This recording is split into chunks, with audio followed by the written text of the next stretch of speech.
Abakoresha uburyo bwo gutumatumanako bakoresheje telefone ntibashimishwa n'imihora itaborohereza mu guhanahana ubutumwa bitumwe n'umuvuduko wa interineti uri hasi canke bigashika bigacika. Ivyo bakamenyesha ko bihinduka bivanye n'ibibanza kuko hari ibibanza iyo interineti itaboneka. Ngo umuntu ariko aranaliza yovuga ko vyifashe neza, naho rimwe rimwe bishika bigacikagurika, umwanya muto bica bisubira bigakora neza.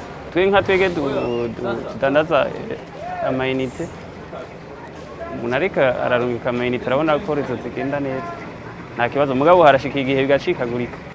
Ni kuvuga ko ibijanye n'ibintu vy'amarezo sinovuga ngo vyifashe neza canke bifashe nabi, ni kuvuga biravana n'akarere umuntu mu bisanzwe aba ahagazemwo. Uko konegisiyo ikora uri nko mu gisagara siko umuntu usanga iriko irakora mu gihe aba yaduze nko mu misozi.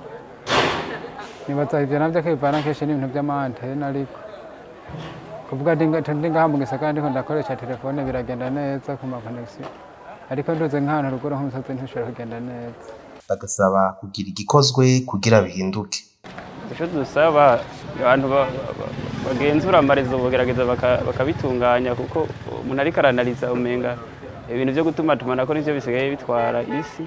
Ico dusaba nuko twebwe twosaba neza kugira bigende neza, nuko abo bantu ba mambinetere nk'iryo canke mambinetere niko naryo ryogira neza bikazagenda neza, ku buryo bakaraba ico bokora kugira ivyo bintu bize biracikagurika kw'iyo mirongo kugira bize biragenda neza.